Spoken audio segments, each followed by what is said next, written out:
Shalom Bapak Ibu, saudara-saudariku yang dikasihi Tuhan, baik yang ada di tempat ini maupun yang sedang melihat live streaming. Selamat Paskah 2026, di mana Paskah mengingatkan setiap diri kita akan kebangkitan Tuhan kita Yesus Kristus, yang mana Ia boleh bangkit, boleh mengalahkan maut, sehingga kita yang percaya kepada Dia itu boleh memiliki pengharapan yang pasti. Bapak Ibu, saudara-saudariku yang dikasihi Tuhan, tema kita pada pagi ini adalah tidak sia-sia. Tema Paskah yang ingin menolong setiap diri kita untuk melihat lebih jauh bahwa kita sebagai orang Kristen itu bukan cuma sekedar percaya dan memiliki iman kepada Kristus Yesus, tapi dalam kepercayaan dan iman kita, dalam apa yang sudah kita miliki hari ini, semuanya bukanlah sesuatu yang sia-sia, melainkan sesuatu yang bermakna, sesuatu yang mendatangkan manfaat untuk setiap diri kita. Untuk itu kita mau belajar lebih lanjut tema firman Tuhan pada pagi ini. Sebelum itu saya akan membacakan satu bagian firman Tuhan yang terambil dari 1 Korintus pasal 15 ayat 17 dan 20. Saya akan bacakan untuk kita semua dua ayat ini. Dan jika Kristus tidak dibangkitkan, maka sia-sialah kepercayaan kamu, dan kamu masih hidup dalam dosamu. Kemudian ayat 20, tetapi yang benar ialah bahwa Kristus telah dibangkitkan dari antara orang mati, sebagai yang sulung dari orang-orang yang telah meninggal. Demikian jauh pembacaan firman Tuhan pada pagi hari ini. Jemaat yang dikasihi Tuhan, saya ingin berkata kepada setiap diri kita, bahwa setiap diri kita sadar atau tidak itu memiliki ketakutan-ketakutan yang sama, kekhawatiran yang sama. Kekhawatiran apa? Ketakutan apa yang sama yang kita miliki? Kalau kita mau lihat, hari ini kita sedang menjalani kehidupan yang begitu kompleks bagi setiap anak-anak kita yang sekolah. Ada banyak tugas pekerjaan sekolah yang harus mereka kerjakan. Tapi ada satu perasaan yang mungkin juga terlintas dalam hati dan pikiran mereka, yaitu mengenai kesia-siaan. Pernahkah kita bertanya kepada anak kita tentang apakah kamu merasa sia-sia ketika kamu ada dalam sekolah, mengerjakan ini dan itu dan lain sebagainya? Dan kita mungkin juga bertanya kepada anak-anak kita yang kuliah. Dan saya pun juga pernah bertemu dengan seseorang yang dia itu sudah lulus kuliah. Dan bercerita kepada saya demikian. Saya merasa sangat sia-sia mengikuti kelas kuliah A. Dari awal sampai lulus, kenapa kok bisa merasa sia-sia? Karena pekerjaan yang didapat itu enggak sesuai dengan apa yang dia ambil waktu kuliah dulu. Jadi tidak ada hubungannya sama sekali. Bahkan saya pribadi pun sebagai seorang pelayan Tuhan, itu juga pernah merasakan hal yang sama Bapak Ibu. Jadi ketika saya SMA, saya sekolah, itu saya mengambil jurusan IPS. IPS itu kan ada banyak pelajaran yang bisa ditunjang di jenjang kuliah gitu kan. Tapi kok ya pada akhirnya Tuhan memanggil saya menjadi seorang apa? Hamba Tuhan secara full timer. Dengan saya dipanggil oleh Tuhan, saya merasa kok apa yang saya pelajari waktu SMA itu kok sia-sia banget begitu ya. Kenapa kok sia-sia? Karena di pelajaran teologi itu enggak ada yang namanya geografi, enggak ada yang namanya sejarah pahlawan dulu, gak ada yang namanya sosiologi dan lain sebagainya. Itu tidak dipelajari sama sekali.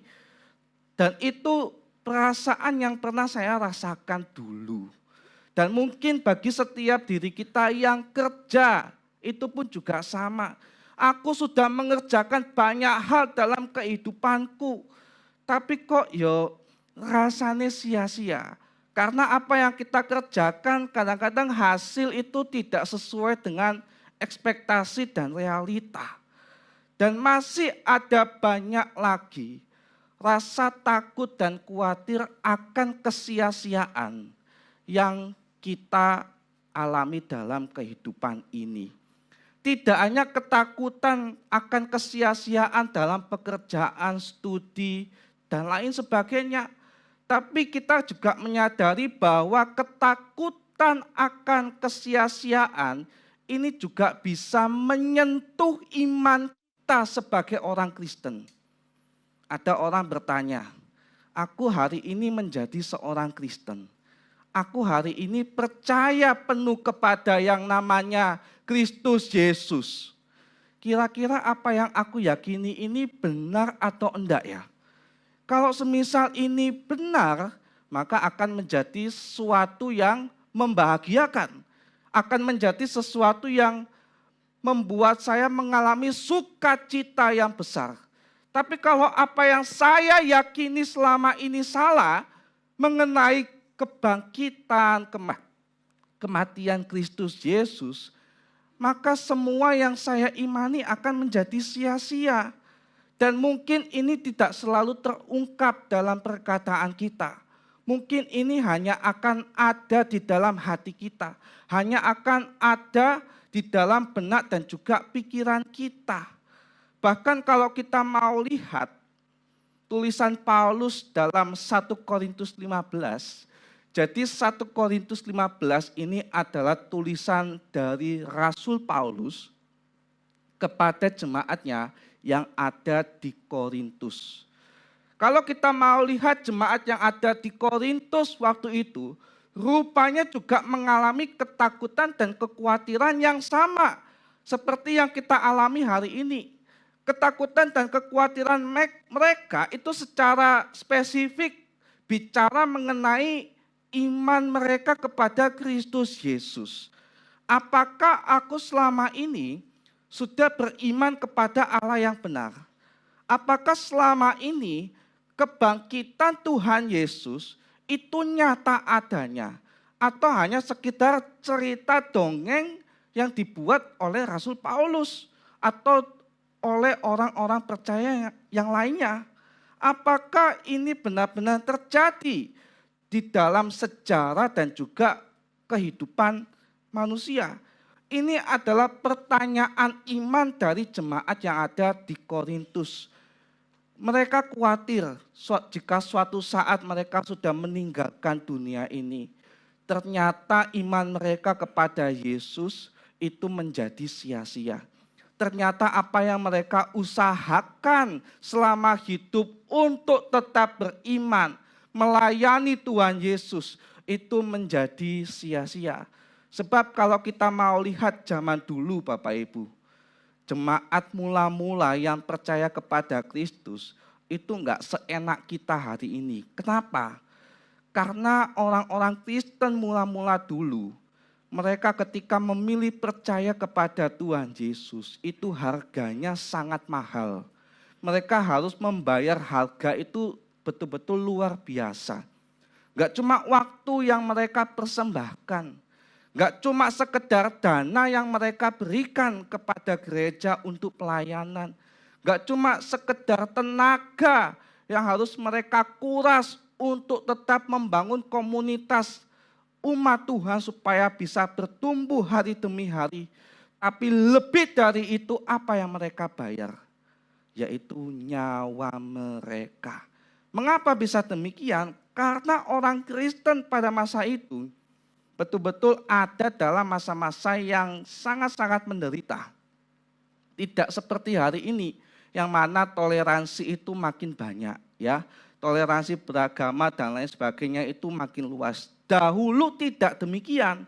Orang kalau mau ibadah aja, kalau dalam satu daerah itu sangat fanatik dengan agama mayoritas, itu betul-betul harus sembunyi dulu supaya bisa beribadah dan lain sebagainya. Bahkan di dalam kitab Kisah Para Rasul saja itu jelas dikatakan, setelah kematian Tuhan Yesus, semua orang yang percaya Dia itu tersebar kemana-mana. Kenapa demikian? Karena di Yerusalem orang-orang Kristen pada masa itu diburu. Makanya supaya tidak mendapat celaka dari pemburuan itu, banyak yang menyebar ke kota sana, kota sini, dan lain sebagainya. Jadi harga yang harus dibayar untuk mengikut Tuhan Yesus itu sangat besar. Gak cuma waktu, tenaga, uang, dan lain sebagainya. Tapi lebih dari itu adalah nyawa. Makanya ketika mereka memilih percaya kepada Tuhan Yesus, ada pertanyaan iman yang muncul. Ini percayaku ini sudah benar apa belum? Kalau memang ini salah, maka sia-sialah sudah usahaku di dunia ini. Maka sia-sialah sudah pelayananku. Maka sia-sialah sudah nyawaku yang aku sudah persembahkan secara total kepada Kristus Yesus. Nah, untuk menjawab keraguan yang muncul di tengah-tengah jemaat pada waktu itu, Paulus menulis surat dan salah satu bagian yang ia tulis adalah 1 Korintus pasal 15, yang mana Paulus ingin menjawab ketakutan akan pertanyaan iman mereka. Dan inti jawaban yang diutarakan oleh Paulus adalah Yesus sungguh telah bangkit.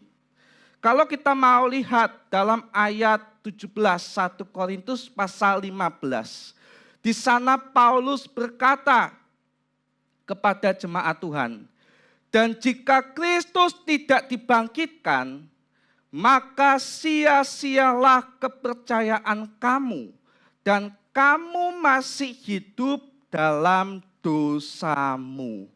Apa arti dari kalimat ini? Kalau kita mau lihat secara bersama, arti dari kalimat ini adalah Paulus sejatinya ingin menegaskan bahwa tanpa kebangkitan Kristus Yesus yang nyata, iman orang percaya yaitu kita hari ini, itu hanyalah seperti cangkang kosong. Bapak Ibu tahu ya cangkang kosong ya? Siapa di sini yang pernah main keong dulu? Jadi saya dulu pernah ya main keong, beli rumahnya itu, terus beli keongnya yang sudah punya rumah. Pas saya taruh semalam, ternyata dia pindah ke rumah yang baru begitu ya, sehingga yang lama itu menjadi kosong. Nah, iman kita kalau Yesus tidak bangkit itu sama halnya cangkang kosong ini. Tidak punya manfaat apa-apa bagi setiap diri kita. Dan Paulus dengan tegas di sini ngomong, jika Kristus tidak bangkit, maka iman kita tidak memiliki dasar sama sekali. Maka kita tidak memiliki alasan mutlak untuk kita bisa percaya sepenuhnya kepada Kristus Yesus. Membuat hidup kita bergantung kepada Dia itu enggak ada excuse yang sangat mutlak. Makanya di sini Paulus ngomong, ada 3 hal yang ingin Paulus jelaskan melalui ayat 17 ini. Yang pertama, jika Kristus tidak bangkit, Paulus ngomong, iman kepada Yesus hanya akan menjadi sekedar harapan tanpa kepastian. Bahkan tidak lebih dari sekedar penghiburan psikologis. Bapak Ibu, kalau ada di antara kita yang pernah datang ke psikologi untuk konsultasi dan lain sebagainya, di sana pasti dikasih kalimat-kalimat penghiburan gitu ya. Supaya apa? Supaya kita bisa tenang, supaya kita bisa tetap ada di jalan yang seharusnya dan lain sebagainya. Kalau Kristus tidak bangkit, maka kisah tentang Yesus Kristus dan iman percaya kita itu hanya akan seperti penghiburan psikologis biasa. Gak apa-apa kamu percaya Tuhan Yesus. Yesus akan tetap menolong kamu, akan tetap memberi penghiburan kepada kamu, kekuatan dan lain sebagainya. Kenyataannya Yesus tidak bangkit. Dia sendiri tidak bangkit, bagaimana dia akan menolong setiap diri kita. Bagaimana dia akan menghibur setiap diri kita dikala kita lemah, dikala kita sedih dan lain sebagainya. Jadi ini yang dijelaskan oleh Paulus dalam bagian yang pertama. Lalu yang kedua, jika Kristus tidak bangkit, dosa kita itu tetap berkuasa. Karena tidak ada bukti bahwa pengorbanan Kristus di atas kayu salib itu sungguh-sungguh diterima oleh Allah. Dengan demikian pengampunan dosa yang selama ini kita lakukan dalam doa itu akan menjadi sia-sia dan tidak pasti. Manusia tetap berada di bawah penghukuman Allah. Jadi kalau Yesus yang mati di atas kayu salib itu tidak bangkit pada hari yang ketiga, maka iman kita akan sia-sia. Pengharapan kita supaya dosa bisa diampuni melalui Yesus itu juga akan sia-sia. Kalau ia tidak bangkit, hidup kita masih ada dalam belenggu dosa. Dan kita masih akan menerima upah dosa yang adalah maut. Maut dalam artian tidak hanya kematian secara fisik, tapi juga kematian secara kekal. Jadi ini yang dijelaskan oleh Paulus. Dan yang ketiga, tanpa kebangkitan, seluruh kehidupan kita sebagai orang percaya, apa yang kita lakukan baik itu doa, baik itu pelayanan, baik itu pengorbanan, itu akan kehilangan maknanya dan tidak berarti apa-apa. Semua jeripaya kita sebagai orang Kristen hanya akan menjadi kenangan belaka yang kita kenang dalam penyesalan. Bapak Ibu, kalau kita melihat gereja kita dari Jumat Agung kemarin, bahkan hingga pada hari ini, kita melihat dari tadi penata-layan sangat luar biasa ya Bapak Ibu ya. Sangat sukacita, semangat dalam melayani. Itu persiapannya saya yakin gak cuma H-1 begitu kan. Betul gak Bu Eli? Betul ya. Bu Eli sendiri mungkin belajarnya, lagu-lagunya dan lain sebagainya, itu sudah jauh-jauh hari dipersiapkan. Kalau kita mendapatkan fakta bahwa Yesus tidak bangkit, kemudian Bu Eli sudah persiapan sedemikian rupa untuk pelayanan hari ini. Kalau Yesus tidak bangkit, maka pelayanan teman-teman kita tadi itu akan menjadi sia-sia. Maka segala pekerjaan, segala usaha yang kita lakukan untuk membangun gereja kita dan lain sebagainya, itu akan menjadi sia-sia jikalau Kristus tidak bangkit. Makanya Paulus di sini ngomong dan ingin membandingkan. Bahkan kalau kita mau lihat kisah daripada Rasul Paulus sendiri zaman dulu itu betul-betul luar biasa. Dia bukan seorang yang dari awal percaya Tuhan Yesus. Tapi dia diubah dan percaya kepada Yesus karena dia mengalami kebangkitan Kristus Yesus. Kalau Yesus itu tidak bangkit, ngapain seorang Paulus mau percaya kepada Tuhan Yesus? Bukankah lebih baik pada jabatannya yang lama, pada kedudukannya yang lama? Itu jauh lebih enak daripada ia harus menderita demi Kristus Yesus. Kalau ada orang yang sampai percaya pada Yesus yang tidak bangkit itu, maka itu adalah sebuah kebodohan manusia. Maka itu adalah sebuah kesia-siaan dari manusia yang sudah percaya itu. Itulah yang ingin disampaikan oleh Paulus pertama-tama kepada jemaat yang ada di Korintus. Namun penjelasan ini tidak hanya berhenti di sana. Kalau kita mau lihat dalam ayat yang ke-20, 1 Korintus 15, di sana Paulus ngomong, Tetapi yang benar ialah Kristus telah dibangkitkan. Nah, melalui perkataannya ini, Paulus ingin menegaskan bahwa kebangkitan Tuhan Yesus itu bukan sekedar simbol. Kebangkitan Tuhan Yesus itu bukan sekedar cerita, mitos yang dibuat-buat oleh manusia, atau sekedar penghiburan untuk supaya kita bisa tetap tenang dalam mengikut Tuhan Yesus yang tidak bangkit. Itu bukan.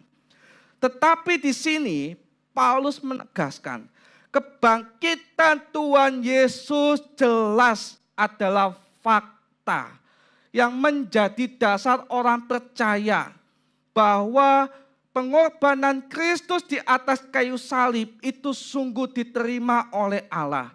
Sehingga manusia yang berdosa benar-benar diampuni. Jadi kalau kita mau lihat dalam fakta sejarah, nggak hanya dalam firman Tuhan ini toh, dia itu betul-betul bangkit. Tadi kita sudah melihat kisahnya secara singkat di awal melalui drama singkat.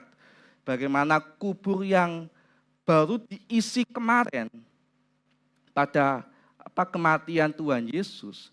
Pada hari yang ketika kubur itu sudah kosong, alias tidak ada isinya sama sekali.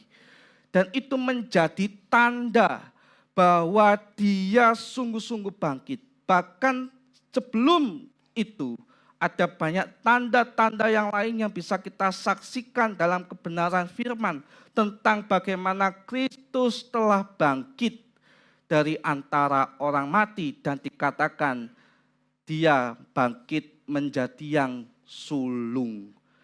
Kemudian Paulus melalui kalimat dalam ayat 20 juga ingin menjelaskan bahwa kebangkitan Tuhan Yesus itu menjadi tanda kemenangan dan juga jaminan bahwa kematian bukanlah akhir. Jadi kalau Yesus cuma sekedar mati tok, itu akan menjadi hal yang sia-sia. Sebab ketika Yesus sudah mati dan itu untuk selama-lamanya, maka maut belum bisa dikalahkan. Maka maut akan masih berkuasa dalam kehidupan kita sebagai orang percaya. Tapi Yesus dalam bagian ini, dia sudah bangkit dan kebangkitannya membuka jalan untuk kita bisa menerima kehidupan yang kekal. Untuk kita bisa menerima kehidupan yang layak bersama-sama dengan dia. Karena dia hidup, maka setiap orang yang percaya kepadanya sungguh-sungguh memiliki pengharapan yang pasti. Sungguh-sungguh memiliki pengharapan yang kokoh. Sehingga ketika orang percaya hari ini ataupun masa lampau menghadapi penderitaan, menghadapi kegagalan-kegagalan dalam kehidupan, menghadapi segala kehilangan yang dia rasakan, itu semua bukanlah hal yang sia-sia. Sebab Allah di dalam Kristus sudah hidup. Dan ketika kita hari ini merasa gagal, segala sesuatu sia-sia, yakinlah bahwa ada sesuatu yang lebih baik yang sudah Tuhan siapkan melalui Kristus yang bangkit itu. Kristus yang menang atas maut itu. Dengan demikian kebangkitan Kristus seharusnya mengubah seluruh perspektif kita untuk hidup sebagai orang percaya. Dari keputusasaan yang dialami oleh jemaat yang ada di Korintus, mungkin kita hari ini juga mengalami keputusasaan yang sama. Itu menjadi sebuah pengharapan dari ketakutan kita tentang apakah benar aku ini percaya pada Allah yang sungguh bangkit atau tidak. Kalau kita benar-benar percaya, itu akan mengubah ketakutan menjadi keyakinan. Dan dari hidup yang rasanya itu kok sia-sia. Seperti yang saya alami, seperti yang Bapak Ibu mungkin juga alami. Itu menjadi hidup yang penuh makna di dalam Dia yang telah bangkit.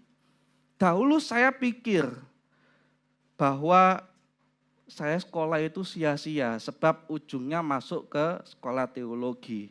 Apa yang saya pelajari dulu tidak dikembangkan lagi dalam sekolah teologi. Mikirnya tuh dulu gitu. Rasanya sia-sia. Tapi setelah saya menjalani dalam kehidupan, ternyata juga masih dipakai, ternyata juga masih punya manfaat dan lain sebagainya. Jadi makna dari kebangkitan Kristus Yesus membuat kita sadar bahwa apa yang dahulu kita anggap sia-sia, ternyata hari ini bermanfaat. Mungkin tidak hari ini, tapi di masa yang akan datang pasti bermanfaat bagi setiap diri kita. Jadi ini yang dijelaskan dan yang dipaparkan oleh Rasul Paulus mengenai kebangkitan Kristus Yesus. Dia menjelaskan kepada jemaatnya bahwa kebangkitan Yesus itu benar adanya dan imanmu kepada Dia tidak menjadi sia-sia. Imanmu kepada Dia adalah sudah sesuai jalan yang benar. Bapak Ibu jemaat yang dikasihi Tuhan, ketika saya menyiapkan kebenaran firman pada pagi hari ini, saya teringat dengan kisah seorang dokter, begitu ya. Saya mengenal seorang dokter dan beberapa kali sharing, begitu ya.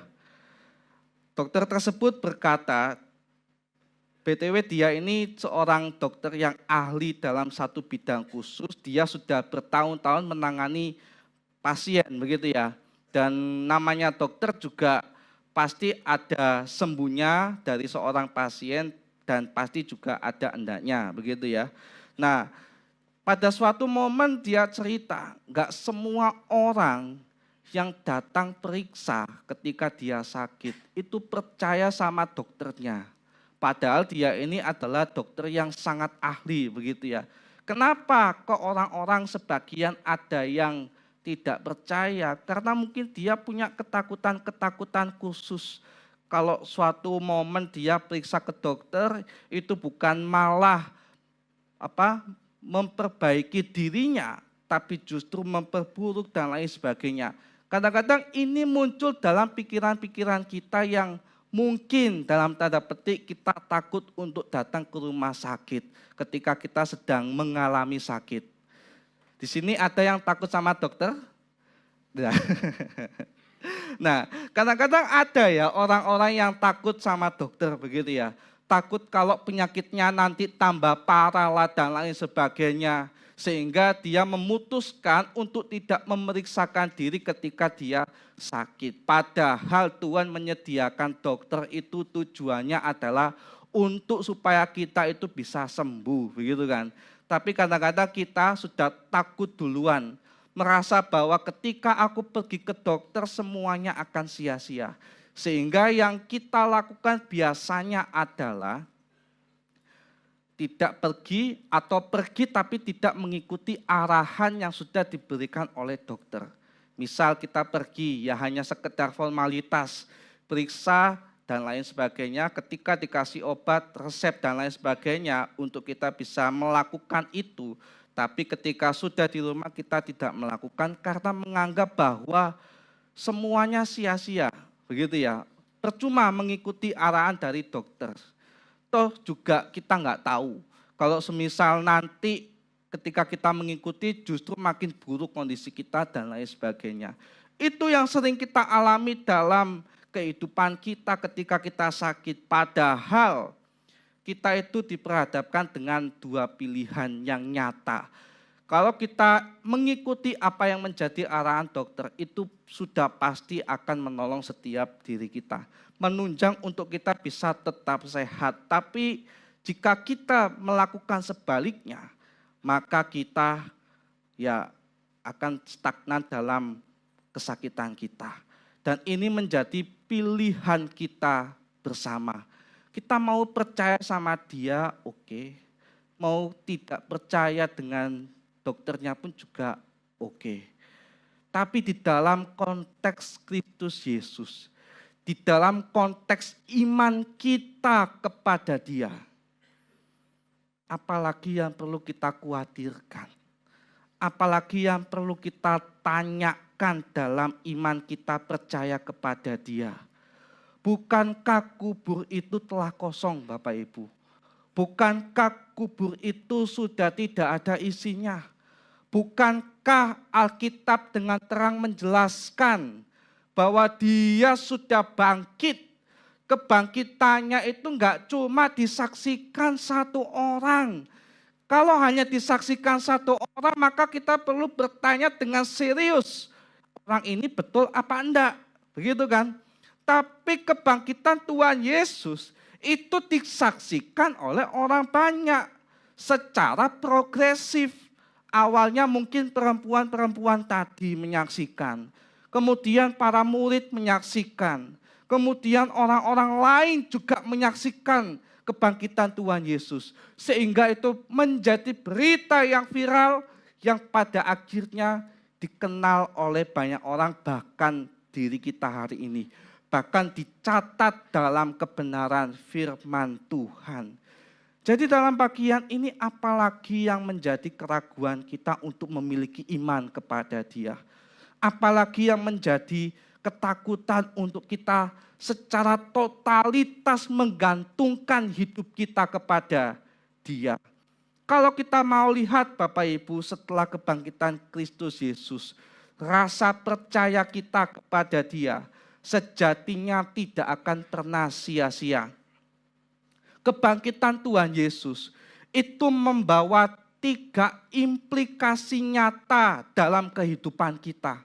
Apa aja 3 implikasi itu? Yang pertama bisa kita lihat bersama. Iman kita tidak sia-sia, melainkan berdiri di atas dasar yang teguh dan hidup. Artinya apa? Artinya adalah setiap kepercayaan kita kepadanya bukanlah harapan kosong. Bukanlah seperti cangkang atau tong kosong yang tidak ada isinya. Tetapi sesuatu yang punya isi dan itu sangat-sangat bermakna. Dan itu menjadi respon syukur kita pada akhirnya sebab Ia telah hidup.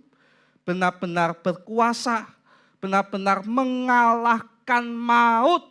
Sehingga ketika kita menggantungkan diri kepada Dia, maka dosa yang ada di dalam diri kita juga dihapuskan. Maut yang ada di dalam diri kita karena dosa itu sudah dibuang oleh Dia. Kemudian implikasi kedua yang bisa kita dapatkan dan pelajari bersama adalah setiap pelayanan kita hari ini kepada Tuhan Yesus, kepada sesama kita, mau sebesar apapun pelayanan kita, mau sekecil apapun pelayanan kita, mau dilihat orang atau tidak dilihat orang pelayanan kita, semuanya punya makna dan semua itu berarti di hadapan Tuhan. Jadi apa yang kita kerjakan hari ini, kecil atau besar dilihat atau tidak, itu semua tidak menjadi sia-sia. Kenapa? Sebab Kristus yang bangkit itu menyaksikan apa yang sudah kita lakukan. Dan Ia akan terus memberkati dan menyertai setiap diri kita. Kemudian implikasi ketiga yang bisa kita simak bersama adalah dalam penderitaan hidup kita sekalipun Bapak Ibu. Siapa di antara kita manusia hari ini yang tidak pernah merasa susah hidupnya? Mau dia orang yang punya banyak harta maupun tidak, kita pasti pernah merasa yang namanya menderita dalam kehidupan ini. Mungkin penderitaan itu bisa kita kelas-kelaskan, bisa kita peta-petakan mana penderitaan besar maupun kecil. Tapi semua sama saja namanya adalah penderitaan. Ketika orang percaya memilih menderita dalam mengikut Tuhan Yesus, maka yakinlah bahwa penderitaan itu tidaklah sia-sia. Justru penderitaan itu membawa pada pengharapan yang teguh kepada Dia. Karena kebangkitan Kristus menjamin bahwa penderitaan bukanlah akhir dari cerita kehidupan kita. Penderitaan kita bukanlah sesuatu yang kita kerjakan secara sia-sia atau percuma. Seperti yang mungkin dirasakan oleh jemaat Korintus pada waktu itu. Jadi inilah 3 implikasi yang perlu kita simak bersama-sama Bapak Ibu. Kita sudah menyaksikan kebangkitan Tuhan Yesus. Kita bersama-sama dengan Yesus sudah menang melawan maut. Maka ketika kita menjalani kehidupan ini, mari kita menjalaninya itu dengan kemenangan. Mari kita menjalaninya itu dengan sukacita. Jangan pada akhirnya kita menganggap bahwa segala sesuatu yang kita kerjakan akan menjadi sia-sia. Termasuk iman percaya kita kepada Kristus Yesus. Kebangkitan Kristus menegaskan bahwa iman tidak sia-sia. Mungkin kita lelah dalam berdoa. Karena doa kita tidak kunjung dijawab. Itu bukan berarti kesia-siaan yang kita lakukan Bapak Ibu. Kita pasti punya kerinduan-kerinduan, pergumulan-pergumulan dalam kehidupan ini. Ada di antara kita yang mungkin marah karena doa kita tidak kunjung dijawab. Merasa semuanya sia-sia. Tapi itu bukanlah kesia-siaan Bapak Ibu. Yakinlah Yesus yang sudah bangkit itu menyediakan sesuatu yang lebih besar di dalam hidup kita dari sekedar apa yang kita doakan saat itu. Ketika kita merasa hari ini kita melayani, pelayanan kita tidak dihargai sama orang. Mungkin rasanya itu kok sia-sia banget begitu ya. Aku melakukan ini dan itu sudah totalitas. Tapi rasanya kok tidak dihargai itu sia-sia banget. Merasa Tuhan itu tidak di pihak kita, membela kita karena kita sudah totalitas melayani. Tapi yakinlah bahwa dalam kebangkitan Yesus itu tidak ada yang sia-sia. Terus kita merasa bahwa apa yang kita kerjakan, membangun rumah tangga yang sehat, membangun pekerjaan yang bisa menunjang ekonomi dan lain sebagainya. Tapi dalam progresifnya itu mengalami banyak tantangan, banyak rintangan dan lain sebagainya. Bahkan ada yang mengalami kegagalan-kegagalan di dalam itu semua. Dan kita menganggap rasanya kok sia-sia. Tapi ketika kita kembali mengingat bagaimana Yesus bangkit. Dia yang bangkit itu akan selalu menyediakan hal yang baik untuk setiap diri kita. Yang mungkin kita tidak terpikirkan hari ini. Dan apa yang bagi kita hari ini itu sia-sia. Di mata Kristus Yesus yang bangkit semua tidak sia-sia. Saya ingin setiap diri kita bertanya dalam diri kita masing-masing hari ini. Apakah kita masih ragu dan mudah menyerah dalam kehidupan ini? Atau sungguh percaya bahwa di dalam Tuhan kita Yesus Kristus, segala sesuatu yang kita lakukan itu tidak sia-sia. Apakah kita percaya pada kebangkitannya hari ini? Apakah bukti yang sudah dijelaskan oleh Alkitab itu enough untuk membuat kita yakin bahwa yang kita kerjakan, yang kita imani hari ini adalah sebuah hal yang sangat menyukakan, adalah sebuah pengharapan pasti bahwa yang kita lakukan, yang kita imani tidaklah lalu atau sia-sia begitu saja. Mari Bapak Ibu, entah dalam kesulitan, entah dalam kesedihan apapun hari ini, tetaplah kita percaya pada kebangkitan Tuhan Yesus. Kebangkitannya membawa kemenangan Bapak Ibu. Kebangkitannya membawa sukacita dan juga damai sejahtera. Jikalau Yesus sudah mengalahkan maut, yang dalam artian raja terakhir dalam kehidupan atau penderitaan hidup kita, masakan dia akan kalah terhadap hal-hal sepele dalam kehidupan kita. Itu tuh yang gak masuk akal sama sekali. Begitu ya. Untuk itu mari kita renungkan dalam hati kita baik-baik. Apakah kita sungguh-sungguh percaya pada kebangkitan? Apakah kita sungguh-sungguh menang bersama-sama dengan Allah yang bangkit di dalam Kristus Yesus? Kiranya Paskah tahun ini boleh menolong setiap diri kita. Selamat Paskah. Kemenangan Kristus menjadi pengharapan kuat di dalam kehidupan kita. Menjadi penghiburan pasti bahwa yang kita kerjakan, yang kita imani bukanlah sesuatu yang sia-sia. Mari kita berdoa.